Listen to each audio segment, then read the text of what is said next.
Inheritance is a new film to come straight to VOD streamers everywhere, and it's one of those movies that barely anyone really knows about, so of course when I upload this review, not many views will come to it. And this movie focuses on the Monroe family, specifically Lauren Monroe. This family is very successful. They're very important to the society that they're in. Unfortunately, though, Patrick Warburton, who plays the patriarch of the family, unfortunately passes away due to a heart attack. They have a funeral, they have a will reading where people get their inheritance, and Lily Collins gets a set of instructions as her inheritance that leads her to this bunker in the middle of the forest. She goes down there and discovers Simon Pegg chained up down there, so now she has to find out how to keep this under wraps, how to cover this up, and how to deal with it properly so that her family doesn't just completely crumble at this shocking reveal of what her father did. I don't remember how I found out about this movie. I think I was just, like, I just saw a post at some point in time, and it said Inheritance, and I was like, that looks like the title of, like, a Cloverfield movie. Is this a secret Cloverfield movie? Obviously, it's not. So I went on IMDb, like, okay, let's see who's in the movie. Who is it? Lily Collins? Okay. Chase Crawford? Okay. Connie Nielsen? Patrick Warburton? Simon Pegg, one of my favorite actors working today, who is so underrated? Hell yes. After that, I was completely sold on seeing it, at least, because you had a rock star cast here, and I wanted to know who was writing it, who was directing it. The writer is a first-timer, so I was thinking, okay, maybe this is his claim to fame. Let's see where this story goes. I bet he's really passionate about it. And then I see the director, and it's a man named Vaughn Stein. If you don't know who Vaughn Stein is, he previously wrote and directed 2 years ago a film called Terminal. And as soon as I saw that, I was like, oh no, we may be in trouble here. Because Terminal is a movie that looked interesting from the trailers, and I really wanted to like it from that. And they had an all-star cast. Margot Robbie, Simon Pegg, once again, Mike Myers, Dexter Fletcher. And when I first saw it, I kind of hated it, and I rewatched it before seeing this movie, and it's not that bad. I think I gave it too much hate when I first saw it, but it has some things that could have made for a good movie, some interesting story potential, some well-made aspects of it. It's got good cinematography, good neon lighting. There's a lot of good things technically about it, but unfortunately the movie just comes across as kind of mediocre through its execution at the end of the day, and I was hoping that was not going to be the case with Inheritance, because during the first 5 minutes or so, I was like, okay, it seems like it has an interesting idea for a story, and they totally do. They could have run wild with this kind of thing. However, unfortunately, I must say that although I think Vaughn Stein is totally capable of making a really good movie, this movie is completely horrible, and it's worse than Terminal. Not even mediocre, it's just really, really bad. After the first 2 minutes or so, I knew I was kind of in trouble, because the way they open it up, what they're trying to do is they're trying to bounce around to a lot of different aspects of this family's life. They're trying to get you to know these characters right off the bat, get you used to their lifestyle, and then you go through that chaotic turmoil near the end when they find out that their dad has died so unexpectedly. Unfortunately, they completely fail at what they're trying to do. It comes across more as a previously on Inheritance kind of thing, like a TV show, where they do like previously on these couple episodes before we jump right into what's happening now. But that's not how you should be structuring your opening for this movie, where you're just getting started with all of these people. The movie opens up with this editing style where they're jumping around to different characters, different places. Like at one point, Lily Collins is giving a speech for her brother just running for re-election for something. I don't remember if they ever said what his official title was. He's just running for re-election. They don't dwell on it too much though. They jump ahead to her talking about the case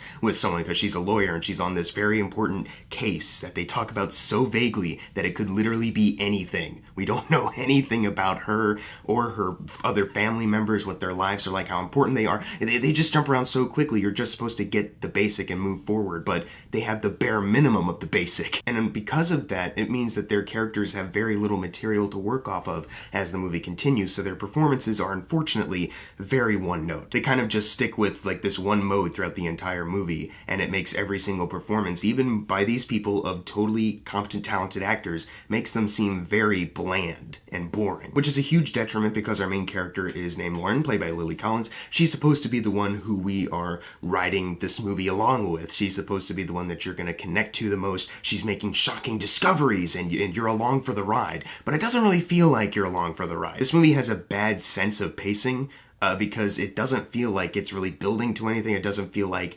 anything is that special. It just feels like the movie's just casually going along, delivering information just in a whatever kind of fashion. There is a scene where once Lily Collins discovers Simon Pegg down there, she gets spooked, she runs up, and she goes back to the house, but there's people there, and I was thinking, okay, she's got to try to seem composed. Is she going to try to tell anyone? Is that thought even going to go across her mind? But as soon as she goes to the house, she seems like She's just completely normal now and unaffected by what has just happened. And it seems like she isn't even really thinking about it in the scenes to follow. That really should be something that's kind of obvious to do after getting jump spooked by something so unexpected that the character is trying to keep composed and they're kind of like acting suspicious, but they're not trying to, you know, but unfortunately they're just like, oh, you're back in the house now, so just act normal, and nothing happened because no one else knows about it. So when they could have inserted maybe a bit more characterization, they always just opt out for, nah. Lily Collins discovers a few things about her family as the movie goes on, and it's supposed to be shocking, but it's a bunch of stuff that you can just kind of call because none of the characters are doing anything to win you over or for you to get to know them in a different way. This movie is trying to have a social commentary on how the rich act, how they get away with certain things just because of their status in the class system. It's why someone mentioned it's kind of like Parasite because they deal with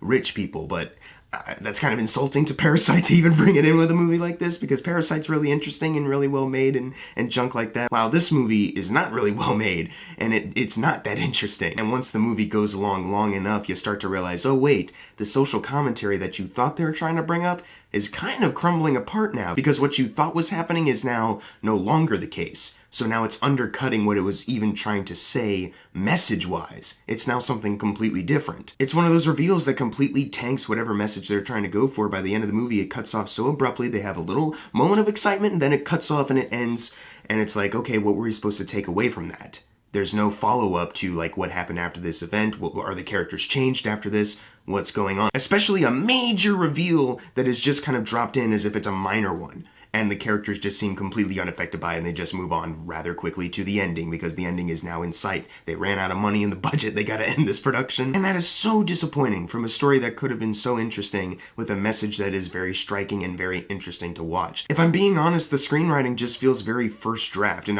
if I'm being nice, it feels almost second draft. You barely focus on the family involved with this town, what this election thing is really all about, what this case is that's so important, what even the family dynamics were. Patrick Warburton, they give him like a minute tops of screen time. Like if you combined all of his footage, it's like a minute that he's actually there. And aside from the clips they show of him dying in his car when he's having a heart attack, a lot of it's just him being really mean. Like he's rude to his daughter playing chess. Like he repeats a line from the movie Waves that's much better in Waves, but he's like, "You're not afforded to be just average in this family." And then they just, okay, we're done with that flashback moment, just cut ahead to something else. It just seems like there's nothing to each character, especially like Connie Nielsen, who gets involved near the end of the movie, but after a long time of not doing anything that feels anything important. But once they get to this part, it's like, man, there's really no build-up for her to actually get this involved later. It feels like a character that they just plucked from like the background, like, hey, now you're a main character. Go to work in this third act. And it's like, damn it.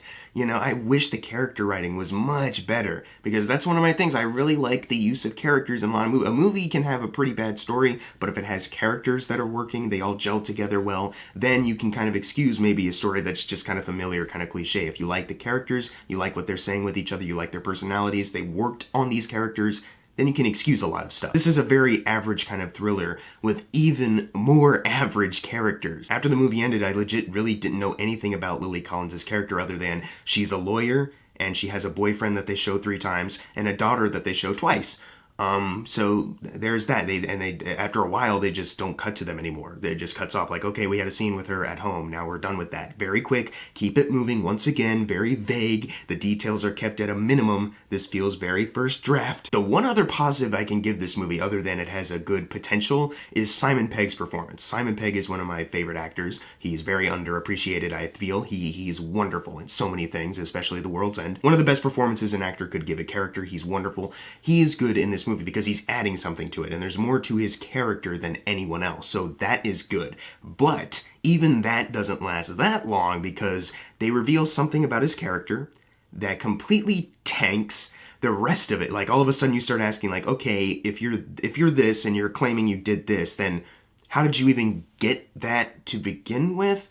How are you now doing this that doesn't feel just out of place for your character, but just out of place in this movie entirely? Like how you, what's the driver? And then he just goes on monologuing for like the last 15 minutes or so of the movie. And I was just like, God damn it, this character started off so strong for so long, and now even this part of the movie decided to tank it as well. It's a part of his character reveal that tanks the overall message of the movie, which you thought was the rich get away with a lot of bad things, and that shouldn't be the case just because they're rich. That doesn't excuse them from a lot of inexcusable crimes. All of a sudden it's just, well, everyone's bad everywhere, just get away with being bad. That's kind of your takeaway at the end of the movie. But they don't emphasize like the seediness of that. They don't emphasize like a dark side of that or a remorse to it, but we have to be like something like, I don't want to be in this lifestyle, but we have to be, and I have to act this. There's none of that. It's just move on quickly, get the movie over with. We don't need to emphasize any emotion or any character or themes, nothing. And for a movie that is trying to be more important than it actually is, emphasizing these things is so crucial. This movie's story deserves more crafting and more attention to it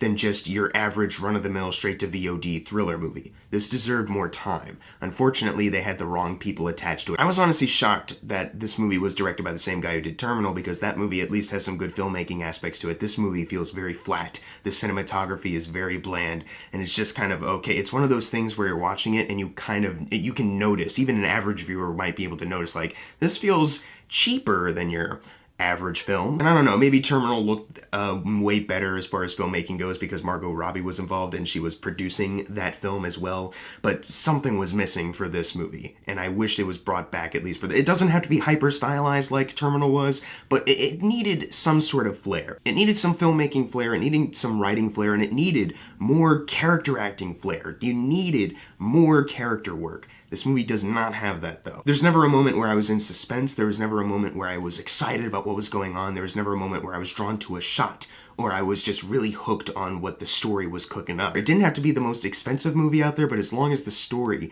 could be good, then this movie might have gotten by on that, but unfortunately, it did not. I honestly think they should have gotten somebody to, like, script doctor this.